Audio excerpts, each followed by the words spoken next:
ang mga kwento ng pag-ibig, kwento ng buhay at kwento ng pag-asa dito sa Barangay Love Stories. Love Stories. Walang pinapanganak na perpekto. Ngunit hindi ito dahilan para magkasala at paulit-ulit na maging abusado sa mga mahal natin sa buhay. Hindi kasi sa lahat ng pagkakataon ay mapagpapasensyahan nila tayo, lalo na pag naubos at napagod na sila. Ikaw, kabarangay, isa ka bang abusadong tao? Dear Papa Dudut, may kasabihan na walang magulang ang makatitiis sa anak. Ngunit may mga anak na kaya raw tiisin ang magulang. Sa kwentong ibabahagi ko sa inyong programa, ipapakita ko sa inyo na meron ding mga magulang na kayang tiisin ang mga anak nila. Ngunit bago tayo dumako doon, ay gusto ko munang magpakilala sa mga kabarangay natin. Tawagin niyo na lamang po ako sa pangalang Wena, 32 years old at taga Marikina. Sa kasalukuyan ay empleyado ako sa isang pribadong kumpanya sa Quezon City. At netong taong ko lamang nadiskubre ang inyong programa sa radyo. Tapos isang araw ay nag-decide akong magpadala ng sulat sa inyo. Magsisimula ang kwento ko noong 15 years old pa lamang ako. Solong anak lamang ako ng aking mga magulang. At lumaki ako na palasimba dahil aktibo ang mama ko na miyembro ng simbahan. Iminulat niya ako sa iba't ibang relihiyosong paniniwala at kasama na nga roon ang pagpapatawad sa mga nagkakasala sa atin.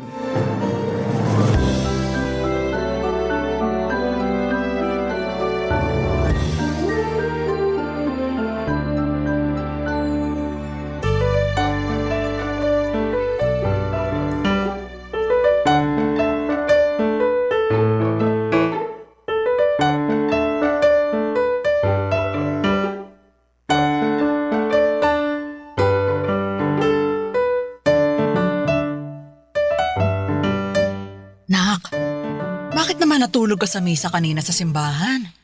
Pasensya na po kayo, ma. Inaantok po kasi ako eh. Ang aga-aga naman po kasi natin pumunta sa simbahan. Ganun talaga. Siyempre mas maganda na yung maaga para hindi mainit. At saka mas marami pa tayong magagawa pagkatapos ng misa. Kaya lang gusto ko pa pong matulog eh. Ano ba naman ang isang oras para ilaan sa pagsisimba kumpara sa mas maraming oras na nilalaan natin sa ibang bagay? Saka hindi kasalanan ng maaga nating pagsisimba ang antok mo, kundi kasalanan mo. Kasi nagpuyat ka pa nung gabi bago tayo nagsimba.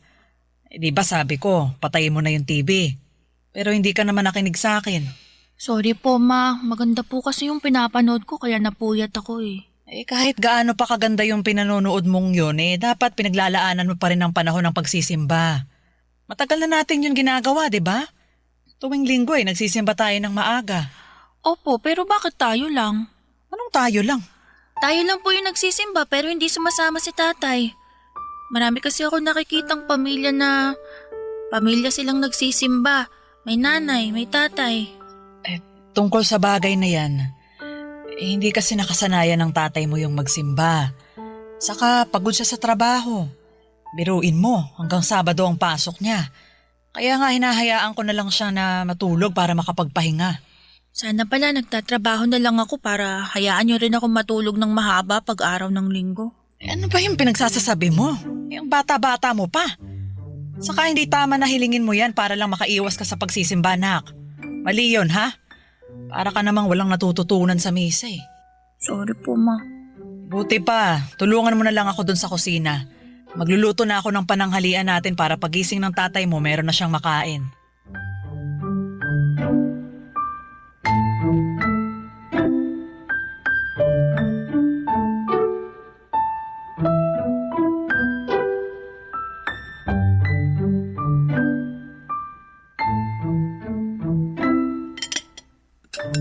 Kain ng kain, Gregor. Naalala ko, nabanggit mo kagabi na gusto mong kumain yan. Sinarapan ko talaga yung niluto kong sinigang para makahigop ka naman ng sabaw. Anong masarap dito? Ang tabang-taba nga na luto mo, Lori. Ha? Paanong matabang paulit-ulit ko yung tinikman. Pati ng anak mo kasi katulong ko siya kanina sa pagluluto. Sabi niya masarap naman daw. Di ba, Wena? Opo, masarap po. Aba, sinasabi niyo ba na sinungaling ako kasi ako lang ang hindi nasasarapan dyan sa luto mo? Hindi naman sa ganon. Anong hindi sa ganun? Yun ang mismo pinalalabas ninyo. Hinaan mo nga yung boses mo. Hindi mo kailangang sumigaw dahil naririnig ka naman namin ng anak mo. Saka nasa harap tayo ng pagkain. Baka gabaan tayo. Gaba-gaba, hindi naman totoo yun. Kung ano-ano na lang talaga yung mga pinaniniwalaan mo, alam ka na ba sabihin kung masarap tong luto mo kung hindi naman? Hindi ko na yan makakain, nawala na ako ng gana. Teka, saan ka pupunta? Hindi mo pa natatapos yung pagkain mo, oh? Hindi ka ba nakikinig o sadyang bingi ka lang? Sabi ko hindi ko na yan makakain kasi nawalan na ako ng gana. Hindi naman masarap yung luto na pinagmamalaki mo. Ang tabang para akong humihigop ng tubig na may mantika. May sobra ka naman magsalita. Pinaghirapan namin ang anak mo na lutuin yan. Kaya nga sana inayos nyo na rin. Sana sinarapan nyo para hindi naman masayang. Buti sana kung pera nyo pinambibili natin ng ulam, may pera ko naman. Anak na ko, bakit umiiyak yung anak mo? Wala naman akong ginagawa sa kanya. Ay malamang, natakot sa lakas ng boses mo. Ay, nak, huwag ka nang umiyak ha. Naku, nag-iinarte lang naman yan. Buti pa kakain na lang ako sa labas. Sigurado pa ako na masarap kakainin ko doon kaysa dito sa lintik na pamamahay na to.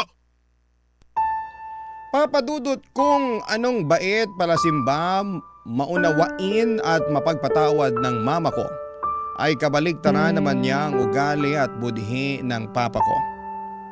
Maliit pa lamang ako ay gano'n na ang personality niya.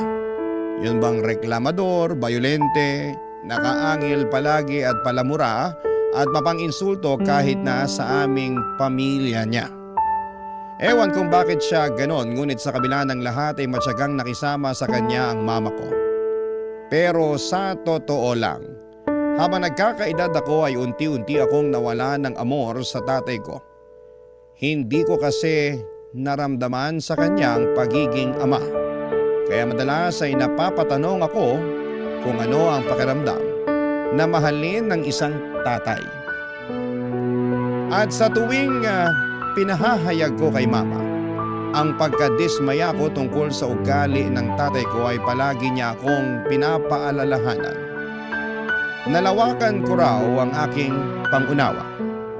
Sa makatuwid ay gusto niya na ako ang mag-adjust sa ugali ni Papa na sa bawat araw na lang yata na ginawa ng Diyos ay mas lalong lumalala.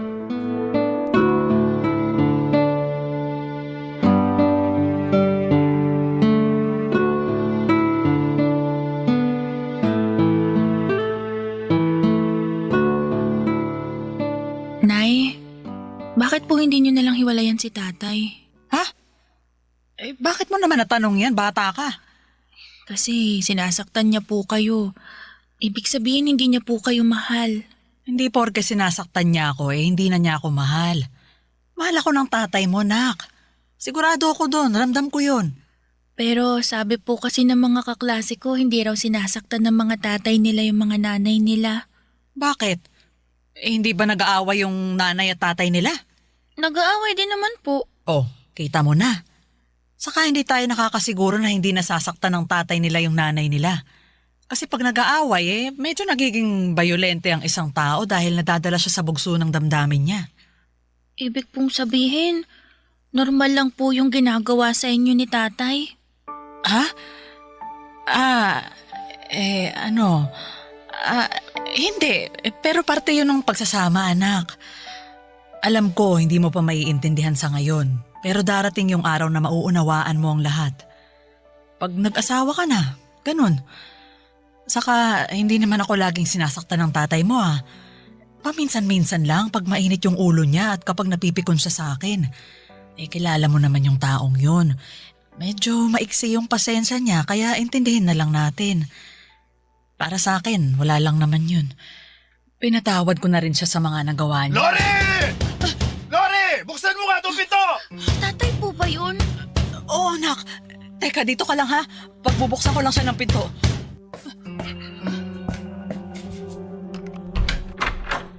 Anak ka naman ng lintik! Bakit ang tagal bubuksan ng pinto? Aray ko, Gregor! Bakit mo naman ako sinasabunutan? Nagtanong ka pa talaga eh. Pinapapak na nga ako ng lamok sa labas dahil sa bagal mo. Pagbuksan ako ng pinto. Paanong mabagal? Pinagbuksan nga kita. Sumasagot ka pa talaga, ha? Ayan! Ayan dapat sa'yo! Aray ko! Aray ko! Parang ako mo na, bitiwan mo ako! Ayoko! Sa kasino ka para utusan ako, ha? Ako pa rin ang masusunod sa pamamahay na to! Hindi ikaw, kaya wag na wag mo akong uutusan! Lasing ka lang eh! Hindi mo alam ang sinasabi at ginagawa mo! Ano hindi, ha? Patutunayan ko sa'yo na alam ko! Tay, biniwan niyo na po si nanay. Nasasaktan na po siya. Bakit ko naman gagawin yun eh? Nakakapikon tong nanay mo! Ano ba kasing ginawa ko sa iyo, Gregor? Tanong ka pa talagang tanga ka? Sige na po, tay. Biniwan niyo na po si nanay. Bakit ka ba kasi nakikisali sa amin, ha? Gusto mo ikaw na lang ipalit ko dito sa nanay mo? Gregor, wag na wag mong sasaktan ang anak natin! Eh, anak ba natin tong maingay at makialamerang batang ito, ha? Oo! Ay, ako po to. Si Wena. Sino Wena? Sino Wena? Wala akong kilalang Wena! Gregor naman, bitiwan mo na ako! Kanina mo pa ako sinasabunutan Lintik ka. eh! Huwag mo sabi akong uutusan! Ang ingay! Ang ingay mong bata ka! Halika nga rito! Ano pong gagawin niyo sa akin? Bitiwan niyo po ako. Gregor! Ah! Yan ang dapat sa'yo! Maingay ka! Masyado ka kasi pakialamera! Sa susunod, matuto kang lumugar, ha? Let mo kapalian kaya kita ng buto! Walang hiya ka, Gregor! Sarili nating anak yan, paano mo nagkawasaktan? Wala kang konsensya!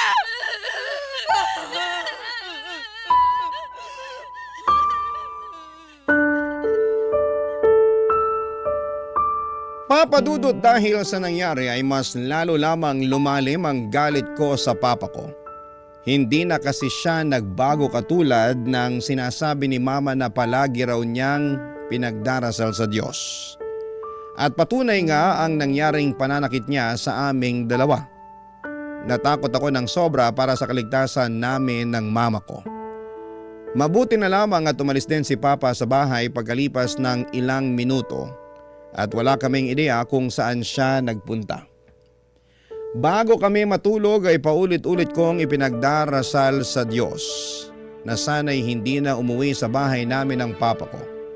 Wala akong pakialam kung ano ang mangyari sa kanya sa labas ng pamamahay namin, masigurado ko lang na ligtas kami ng aking mama. Ngunit kabaligtaran noon ang dasal ni mama noong marinig ko siyang humihikbi sa altar namin sa bahay. Kung gaano ko kasi kagusto na hindi na bumalik sa bahay at buhay namin ng papa ko, panay naman siya ng paghiling na sana ay umuwi na raw ang kanyang pinakamamahal na asawa. Barangay Love Stories. Barangay Love Stories. Ewan, Papa Dudut, pero habang tumatanda ako ay natuto na rin po akong magtanim ng galit at tampo sa mama ko. Masyado kasi niyang mahal ang papa ko hanggang sa punto na ayos lang sa kanya na pisikalin niya ito. Katwiran niya ay may mga araw naman daw na mabait si papa sa kanya at magkasundo sila. Kaya lang ay mas madalas ay mainitin naman ang ulo nito at mapanakit. Alam ko sa sarili ko na hindi ko na mababago ang pagmamahal ng nanay ko sa tatay ko kahit na ano pang dumi ng pagkatao nito. Oo, totoo naman na minsan ay mabait ang papa ko at provider talaga sa bahay namin. Pero para sa akin ay hindi yon sapat dahil mas lamang pa rin ang mga atraso niya sa aming dalawa ni mama. Walang gabi na hindi ako natakot para sa kaligtasan namin sa kamay ng sarili kong ama. Isang gabi habang nasa kalagitnaan ako ng mahimbing na tulog, ay nagising ako dahil sa pagtatalo ng mga magulang ko o Papa Dudut.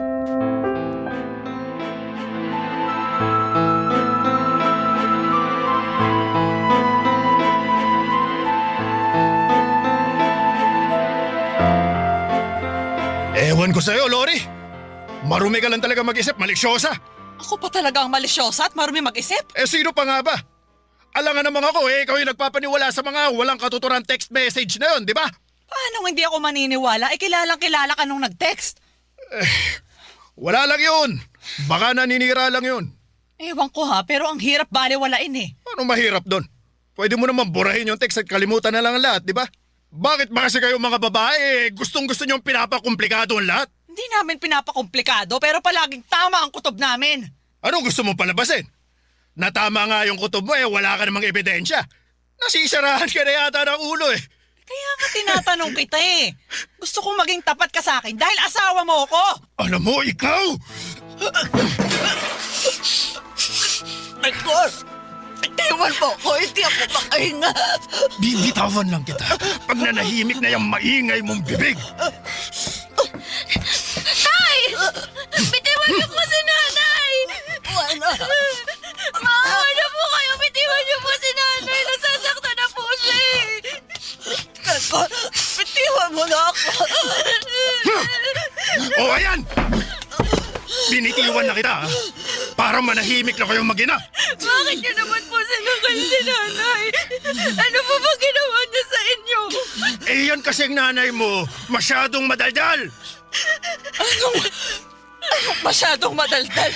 Nagtatanong lang ako. Ikaw yung bigla-bigla na lang nagagalit dyan. Wala naman akong ginagawa sa'yo. Aba naman! Gusto mo yatang masampal Tama na po! Huwag niyo na masaktan si nanay! Ikaw naman, kung makaiyak ka naman dyan, akala mo, grabe na yung ginawa ko sa nanay mo. Hoy! Para sabihin ko sa'yo, kulang pa yung inaabot niyang sakal. Ano pang plano mong gawin sa akin, Aber? Ay gusto mo, gawin ko na lang, kaya sasabihin ko pa sa'yo. Nay! Tay! Huwag na po kayo mag-away! Ang lalakas po ng boses niyo, mga kapitbahay natin magising sa ingay niyo Buti pa tong anak mo, may paki sa mga kapitbahay. Bueno, huwag ka nang umiyak, ha? Hindi naman kami nag-aaway ng tatay mo eh. Nag-uusap lang kami, ha? Hindi na po ako bata para hindi malaman yung kaibahan ng nag-uusap at nag-aaway, Nay. Malinaw po na nag-aaway kayo ni tatay kasi mataas yung boses niyo. Galit na naman po si tatay. Sinakal pa nga niyo kayo eh. Tungkol sa bagay na yun. Hindi naman kasi makakatikim ng sakal yung mama mo kung nanahimik na lang siya. Hoy! Hoy, Lori!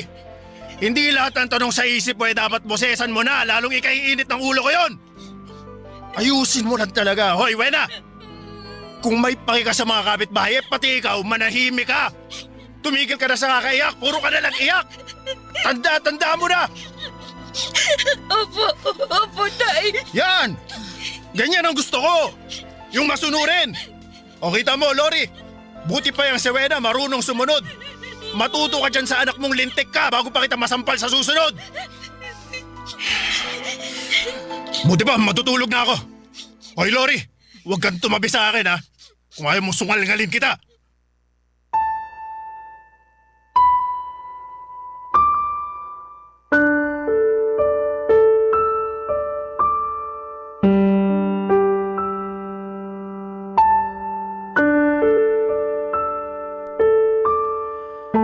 Papadudot ang akusasyon na yon ng mama ko sa papa ko ay unti-unti niyang pinatotohanan noong nagsimula siyang hindi umuwi ng regular sa bahay namin. At wala kaming kaalam-alam ni mama kung saan siya naroroon. Bagaman malakas ang hinala namin na posible siyang umuwi sa kabit niya, nanatiling tikom ang bibig ng nanay ko at hinayaan niya na ang luha niyang magsabi ng sakit na kanyang nararamdaman. Ngunit isang araw, nagulat na lamang ako noong ibinalita sa akin ng nanay ko na alam na raw niya ang kinakaroonan ni Papa. Tama rin daw ang hinala namin na ang kabit nitong babae ang inuuwian nito. Kaya sinugod daw niya ang mga ito sa nirerentahan nilang apartment. Nagbanta rin daw siya na isusuplong sa opisina nila ang kalokohan na ginagawa nila kapag hindi pa raw sila naghiwalay. Dahil sa nangyari, bumalik sa bahay namin si Papa pero napansin ko na lamang na mas lumala ang ugali niya.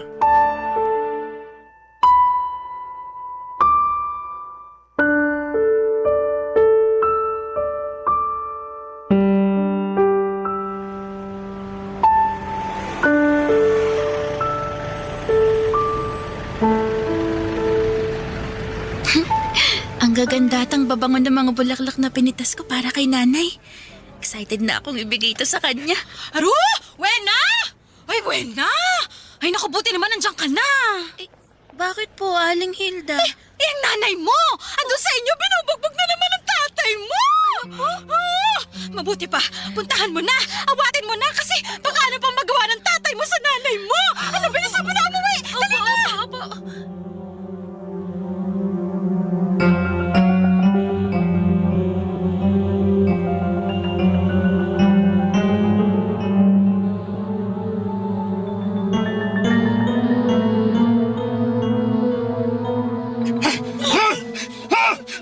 Yan ang dapat sa'yong babae ka! Ha? Bubunutin ko lahat ng buhok mo sa anit! Ha? Hindi mo po ako, nasasaktan ako! Tay! Bitiwan niyo po si nanay! Oo ba? Nandito na pala ang tagapagtanggol mo eh! Wala! Ha? Umalis ka na! Po, ayoko po, hindi ko po kayo iiwan dito. Umalis ka na! Takbo na, anak! Baka mamaya madamay ka pa! Hindi ko po kayo iiwanan dito, Nay. Nakakatuwa naman kayong mag-ina! Kung ayaw mo palang iwanan ng nanay mo, eh di dalawa na lang kayong sasakalin ko! Igor! Huwag mong sasaktan ang anak ko! Anak ng hayop ka, Lori! Tinulak mo ako! Takbo na, Wena! Takbo na! Tara na, dali! Opo, Nay. Opo, Nay.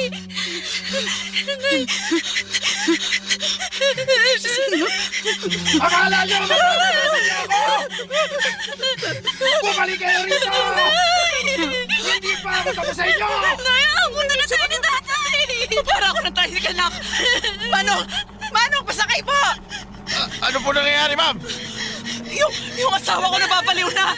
Parang awa mo na, isakay mo na kami ng anak ko! Sige po, sumakay na kayo! Uy, nasakay na dali! Saan po tayo? Kahit saan, bahala ka na, Manong! Basta ilayo mo kami sa asawa ko! Sige, antar ko na ha!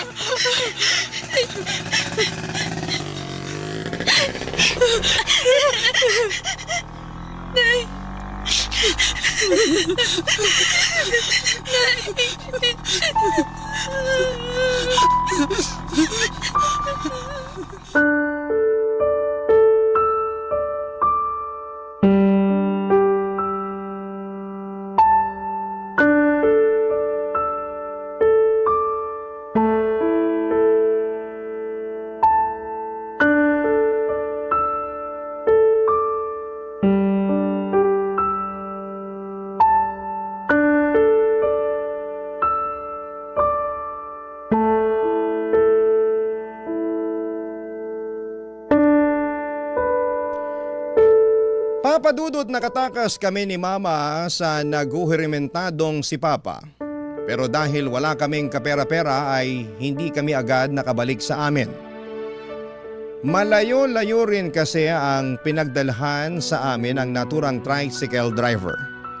Wala nga kaming dalang pera, buti at hindi na kami siningil ni Manong. Dahil sa sitwasyon namin, kinagabihan ay natulog na lamang kami sa tabi ng kalsada. Mahirap, papadudot at masakit sa likod na humiga sa malamig na simento na tanging karton lamang ang iyong sapin. Pero napagtiyagaan namin yon ni Mama sa loob ng 2 araw.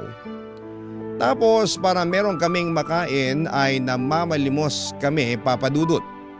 Doon ko talaga naranasang kutyain ng ibang tao na may makitid na pag-iisip habang nanliliit ng husto sa sitwasyon ng aming buhay. Noong 3 araw na ay nag-decide kaming bumalik sa bahay namin, papadudot. Nagsama kami ng barangay tanod pero nagulat kami na wala doon si Papa.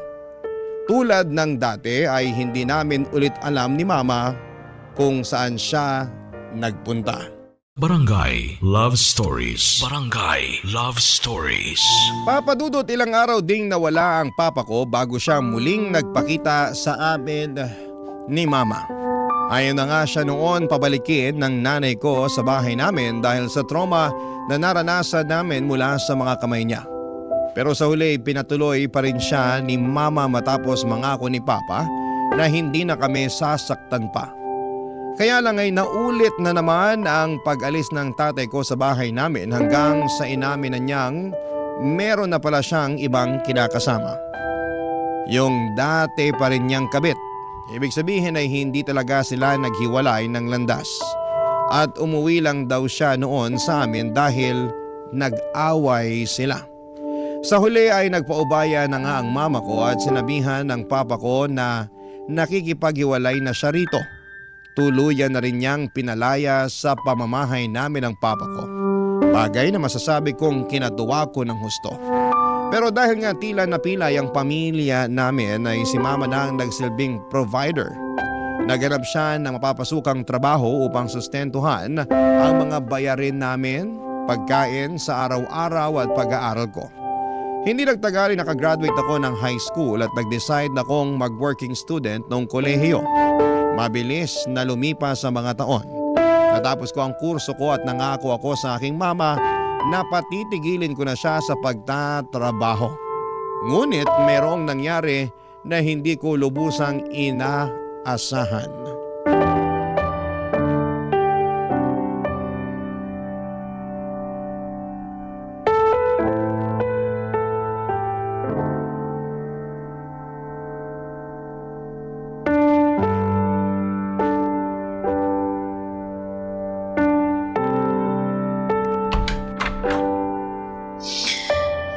Dito na po ako. Grabe, parang habang tumatagal, palala ng palala ang traffic dito sa atin Hindi na makatarungan. Umalis akong fresh kaninang umaga tapos uuwi akong depressed ngayon. Halata nga. Ang gulo na ng buhok mo. Parang di ka na nagsuklay bago umalis sa opisina nyo. O siya. Buti pa kumain ka na muna. Maupo ka na rito at sakto pagdating mo katatapos ko lang magluto ng hapunan natin. Ay, ano pong ulam, Nay? Pritong bangos. Ay, wow, tagal ko na pong request niya, Nay Oo, kaya nga niluto ko na para bawing-bawi sa pagod mo ng buong araw. Halika na rito sa mesa. Masamang pinaghihintay ang grasya. Opo, Nay.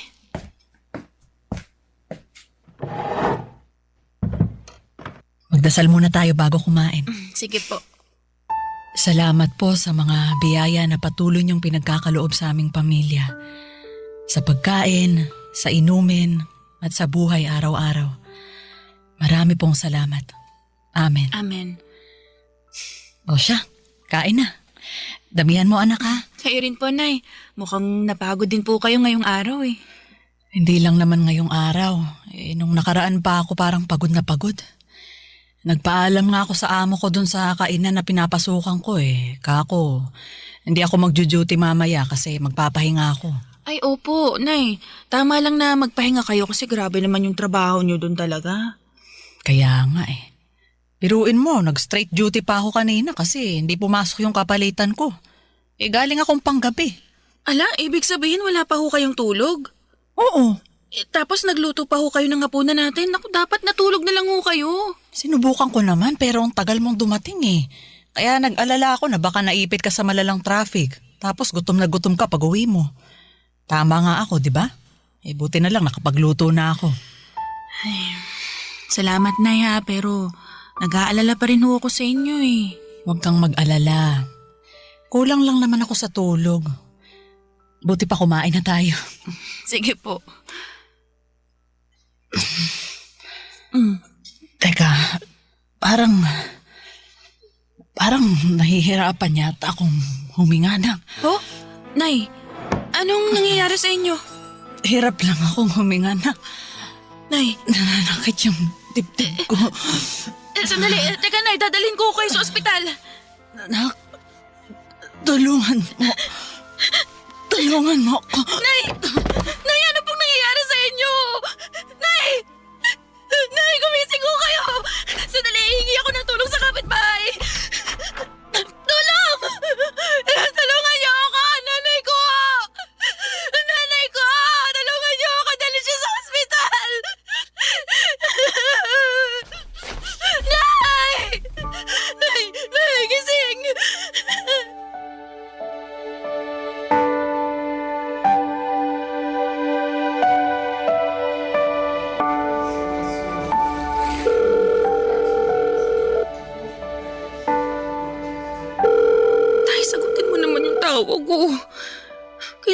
kailangan kita ngayon dahil nasa ospital si nanay. Maawa ka naman, Tay. Kung may pakialam ka pa sa amin, sagutin mo tong tawag ko. Sino rito ang kamag-anak ng pasyente? Ako po, Dok. Nanay ko yung pasyente. Pasensya ka na, Iha. Pero wala na ang nanay mo.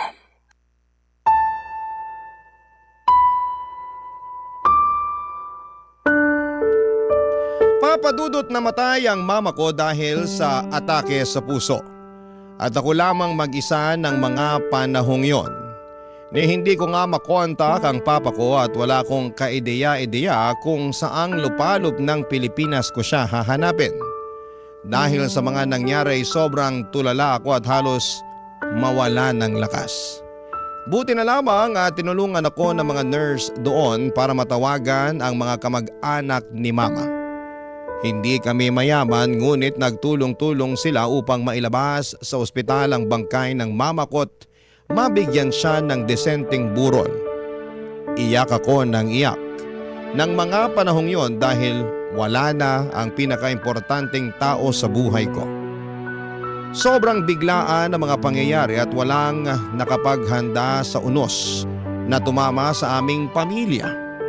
Litong-lito ako ng mga panahong yon at nagdadalamhati.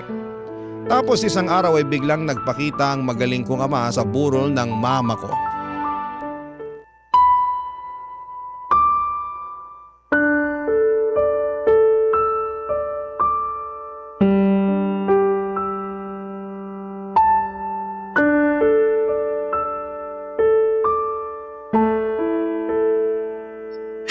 Nay! Nay naman eh! Kung nagbibiro kayo, maawa na kayo. Hindi na ako nakakatawa. Hindi na ako masaya. Ayoko po ng ganito. Yung nandyan kayo, nakahiga, natutulog. Alam kong hindi nagigising pa ulit. Sana po, Nay, managinip lang to kasi ang sakit-sakit. Ang hirap tanggapin na mawala kayo sa feeling ko. Hindi ko po kaya, Nay. Paano na po ako? Iniwan na tayo ni tatay, pati ba naman ako, iiwan niyo rin. Hindi ko po kaya, Nay. Nay, gumising na po kayo. Bangon na kayo. Sana hindi totoo na wala na kayo. Wena, may bisita ka na. Tatay mo. Sino? Wena, anak ako ito. Tatay mo. Alam ko na may sama ka ng loob sa kanya. Ayoko sana siyang papasukin dito sa chapel pero nagpupumilit na gusto raw niyang makita ang asawa niya sa huling pagkakataon. Tsaka, burol naman to ng nanay mo, nak. Ayoko naman gumawa ng eksena kaya pinapasok ko na siya. Di ba wala akong kaso yun, Chang? Salamat po. O sige, maiwan ko na muna kayo ha, na makapag-usap din kayo. Sige, salamat po.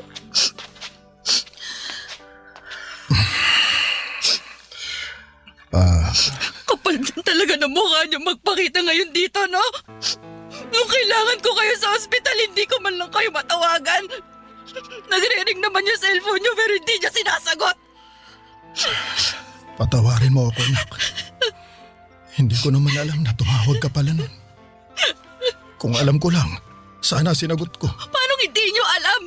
Bakit hindi niyo mahawak yung cellphone niyo? Oo, wala sa akin. Asan? Sa kabit niyo? Kaya hindi niya sinasagot kasi ako yung tumatawag. Siya rin yung nagpatay ng cellphone niyo, ganon?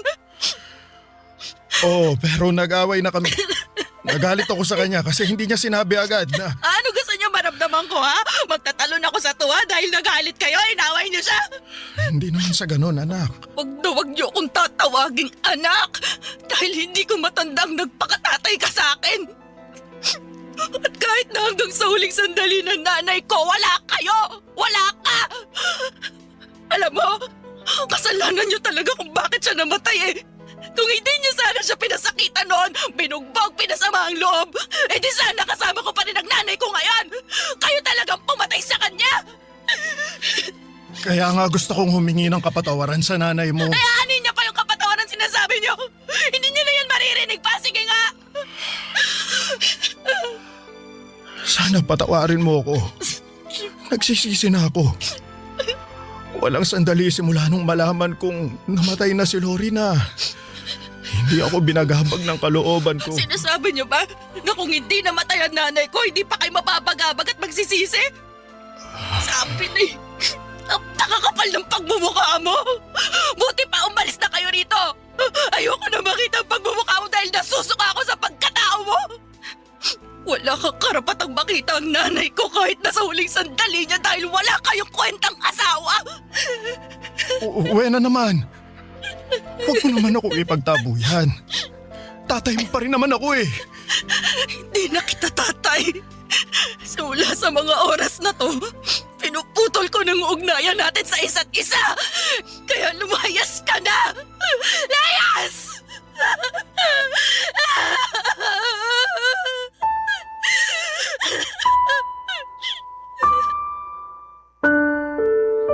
Papa Dudut, malaki ang pasasalamat ko sa Auntie Janet ko dahil pumagitna siya sa amin ni Papa bago pa kami magkainitan. Buti na lamang din at nakinig siya sa auntie ko na umalis na lamang, Papa Dudut. Pagkaalis niya ay napahaguluhol akong muli dahil sa magkahalong galit at matinding sama ng loob. Para sa akin, Papa Dudut, ang kapal na mukha ng papa ko na magpakita sa burol ng mama ko at tumakto na nagsisisi pero noong nabubuhay pa naman si mama ay hindi namin mahagilap ang anino niya. Kaya nga pinangatawanan ko na lamang na hinding-hindi niya makikita ang mama ko hanggang sa huling hantungan nito. At kahit na masakit, kahit na mahirap mabuhay ay nagpatuloy pa rin po ako. Walang araw na hindi ko nami-miss si mama kahit na ilang taon na ang lumipas. At kahit na alam ko na nandyan pa naman ang papa ko ay hindi ko talaga siya kayang patawarin. Pero netong 2025 lang ay nag-reach out siya sa akin at sinabi niya na meron siyang malubhang sakit. Pero hindi ko siya kinausap dahil ayaw ko na ulit siyang makita pa. Kung natiis niya kami noon ni mama ay mas kaya ko siyang tiisin ngayon. Hanggang dito na lamang po, Papa Dudut, ang sulat ko. Maraming salamat po sakaling mapili po ninyong i-ere sa programa ninyong Barangay Love Stories. God bless po and more power sa inyong programa. Ang inyong kapuso at kabarangay forever, Wena. Anong say mo sa Barangay Love Stories na ito? Pagkwentuhan natin sa comment section yan.